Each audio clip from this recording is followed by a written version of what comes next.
Innovation का पर्याय एक व्यक्ति बना हुआ है आजकल दुनिया में। एक व्यक्ति जो चीजें नई नई इनोवेट करना, फ्यूचर को देखना। एआई का भी एक बड़ा टूल उन्होंने उन्होंने भी बनाया है, जो 10 बड़ी कंपनियां हैं उनमें से एक ग्रोक जिनका टूल है। एलन मस्क की बात कर रहा हूं। एलन मस्क का हाल ही में एक पॉडकास्ट आया था। नितिन कामत ने उनसे बात की थी। जीरोधा एक कंपनी है, उसके फाउंडर हैं। एलन मस्क ने दो पूर्वानुमान भविष्य को लेके दिए थे। दो प्रेडिक्शन उन्होंने किए थे। पहला ये कि जिस तरह से जन्म दर घट रही है दुनिया में, अलग अलग देशों में जिस तरह से जन्म दर घट रही है, सबसे कम कोरिया में है 1.72 ऐसा कुछ। चीन में, जापान में 1.2 है, भारत में 1.9 है। तो जन्म दर जिस तरह से घट रही है, तो आने वाले समय में मानव सभ्यता को ही एक खतरा है। एक तो उन्होंने पूर्वानुमान ये कहा कि इस तरह से अगर रहा कि भाई लोग बच्चे पैदा नहीं करेंगे, तो आने वाले समय में सभ्यता को एक खतरा है। वो कितने साल बाद है, क्या है, वो अलग बात है। दूसरा उन्होंने जो पूर्वानुमान, जब जो प्रोडिक्शन उन्होंने दिया, वो ये कि एआई जिस तरह से बढ़ रहा है, और दूसरी जो चीज बढ़ रही है रोबोटिक्स, और रोबोट और एआई का मेल भी हो गया है।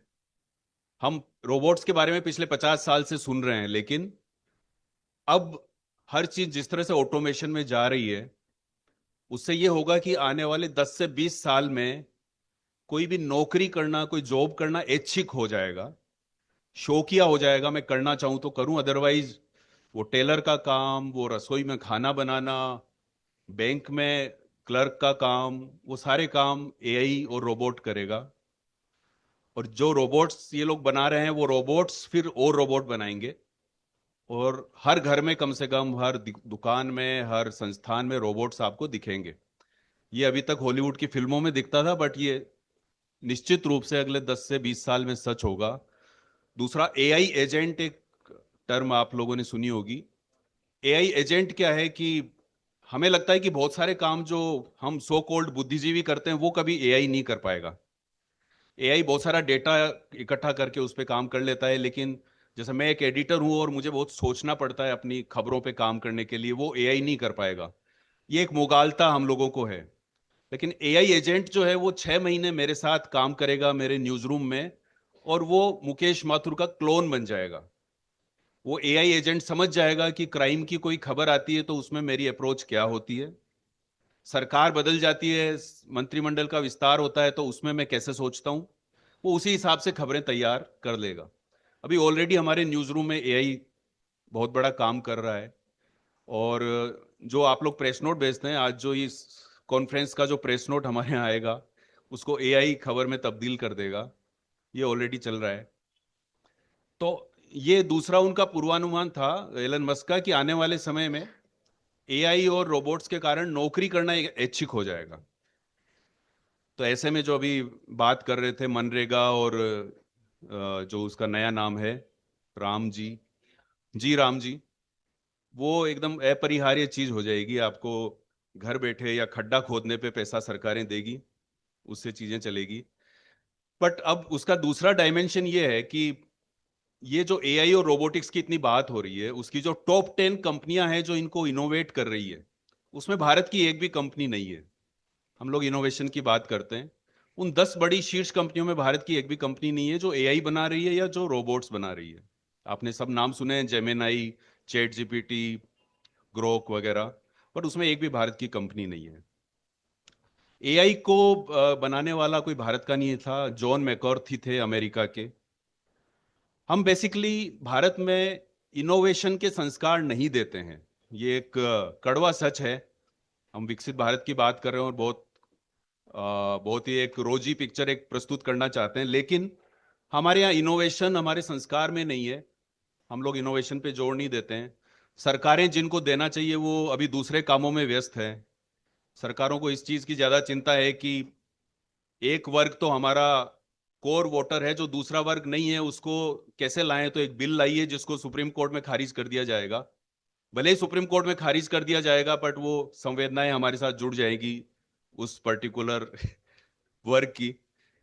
तो सरकारें अभी इसमें लगी हुई है, भावनात्मक मुद्दों पे भारत की सरकारें काम कर रही है। इनोवेशन और एआई उन्होंने एलन मस्क और अमेरिका वालों के लिए छोड़ दिया है। हमारे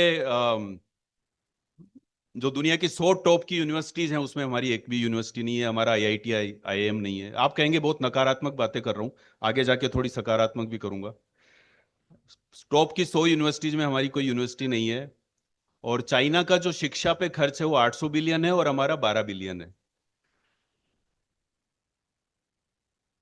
अभी वाणिज्य मंत्री हैं इसी सरकार में, उन्होंने कहा कि हम बहुत बात करते हैं स्टार्टअप की कि हम स्टार्टअप हब बनने जा रहे हैं, है ना। विकसित भारत में बहुत सारे उन्होंने, उनका जो पीपीटी प्रेजेंटेशन है उसमें एक छोटा सा स्टार्टअप का भी है।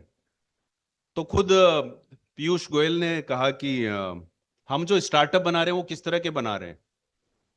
हम वो ग्लूटेन फ्री कुकीज बनाने का स्टार्टअप शुरू कर रहे हैं, हम वीगन आइसक्रीम बना रहे हैं, हम ओयो रूम्स बना रहे हैं, है ना। हम लोग ओला बना रहे हैं, स्विगी जोमेटो बना रहे हैं।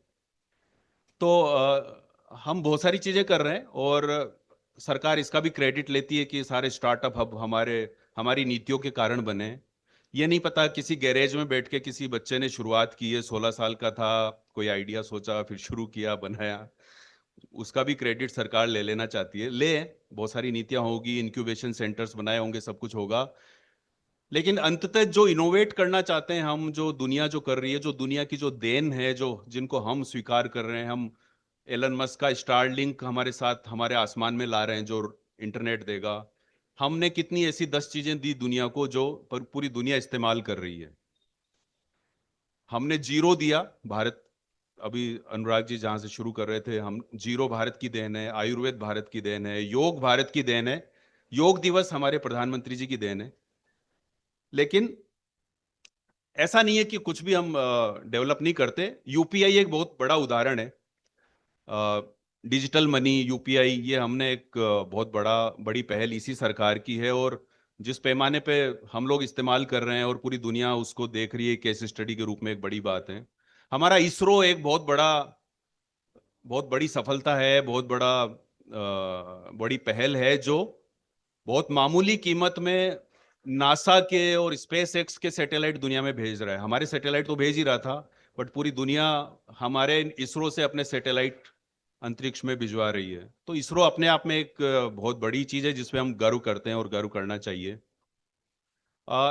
631 करोड़ में हमने चंद्रयान 3 शायद आसमान में भेज दिया था। ये अलग बात है कि बनारस में एक सड़क पे रोपवे बना है, वो 800 करोड़ में बना है, चंद्रयान 3 से ज्यादा कीमत का। बट इनोवेशन की बात कर रहे हैं कि हम लोग कितना चीजें इनोवेट करते हैं।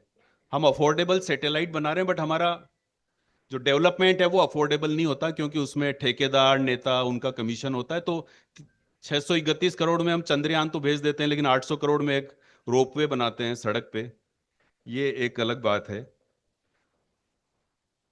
एक वो भोपाल में एक वो ब्रिज बना था, आपने देखा होगा, यूं जाके एकदम से यूं चला गया था 90 डिग्री पे। तो हम कंस्ट्रक्शन में, इंफ्रास्ट्रक्चर में इस तरह के इनोवेशन करते हैं।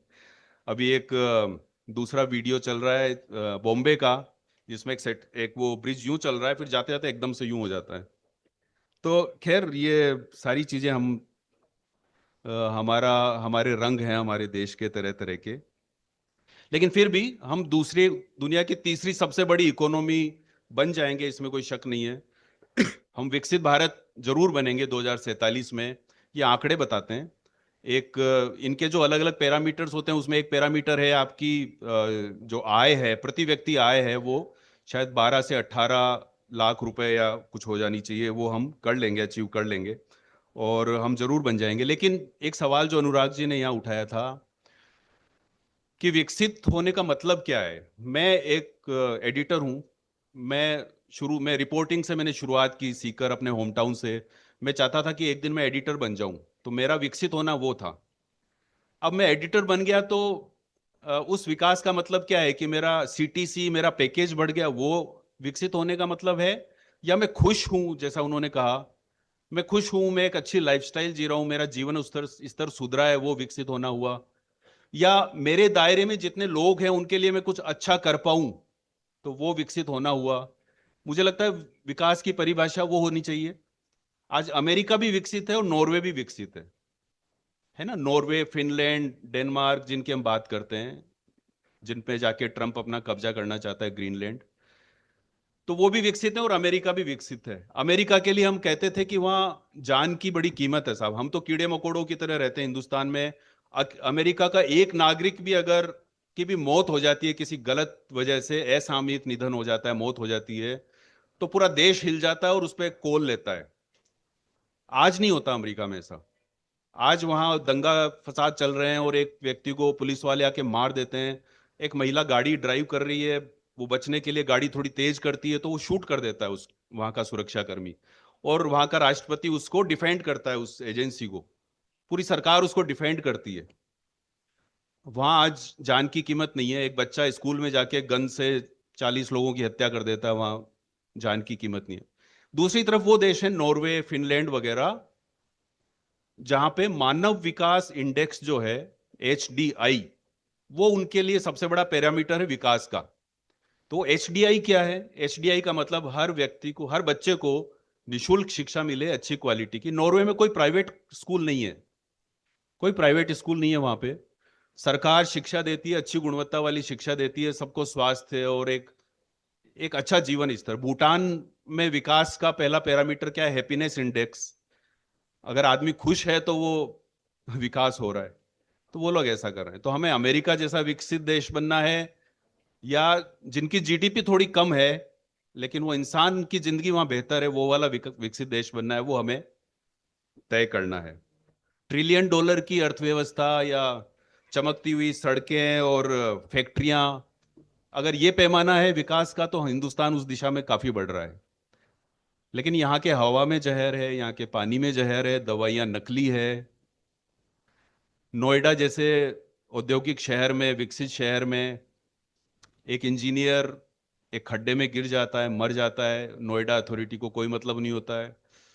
तो अब इंदौर जो स्वच्छता में नंबर 1 शहर है, मैं वहाँ एडिटर था, इंदौर में 4 साल एडिटर रहा, और वहाँ लोगों की आदतों में किस तरह से सफाई घुल मिल गई थी उसका एक उदाहरण बताता हूँ। मैं जब जयपुर आया ट्रांसफर होके, तो जब सुबह सुबह कचरा लेने के लिए वो आए, और उन्होंने, तो हम लोग, इंदौर की हमारी आदत पड़ी हुई थी गीला कचरा अलग और सूखा अलग, तो हम 2 थैलियों में लेके 2 कचरा कचरा बाहर लेकर आए।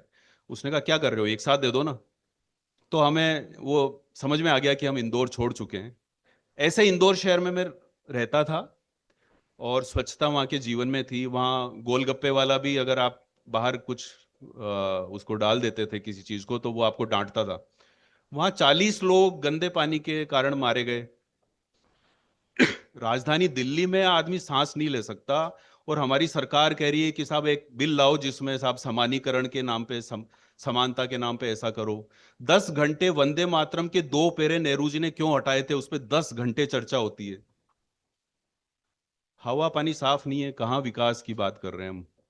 तो वो विकास, वो विकसित देश से, वो विकसित अर्थव्यवस्था से मुझे नहीं लगता कि हम बहुत सहमत होंगे। मेरी जिंदगी बेहतर होगी तो मैं बहुत विकसित मानूंगा अपने देश को। तो वो है कि आप इकोनॉमी के को केंद्र में रख के विकसित बनना चाहते हो या इंसान को केंद्र में रख के विकसित बनना चाहते हो। बहरहाल, अभी जो IMF की गीता गोपीनाथ से एक चैनल की प्रमोटर ने पूछा वहां दावोस में, पता नहीं ये दावोस जाके क्यों पूछते हैं, यहाँ इंडिया में रह के क्यों नहीं पूछते हैं। उन्होंने पूछा कि ट्रंप ने हम पे साहब 100% टैरिफ लगा दिया, तो आप तो IMF से हैं, आप बताइए आपका क्या मानना है। तो उसने कहा कि ये 100% टैरिफ से आपके देश की अर्थव्यवस्था इतनी प्रभावित नहीं होगी जितनी आपके यहाँ जो पोल्यूशन है उससे प्रभावित होगी। अमेरिका का, यूरोप का निवेशक आपके यहाँ क्यों जाएगा जब वो सांस ही नहीं ले पाएगा। तो ये सारी चीजें, अगर हमारी प्रति व्यक्ति आय 12 लाख 14 लाख हो जाएगी, तो क्या उसे हम प्यूरीफायर और RO खरीदेंगे? कम से कम ये चीजें तो ठीक हो। तो एनीवे, AI में एक AI का बेस्ट इस्तेमाल कैसे करते हैं, सारे पीछे बच्चे बैठे हैं।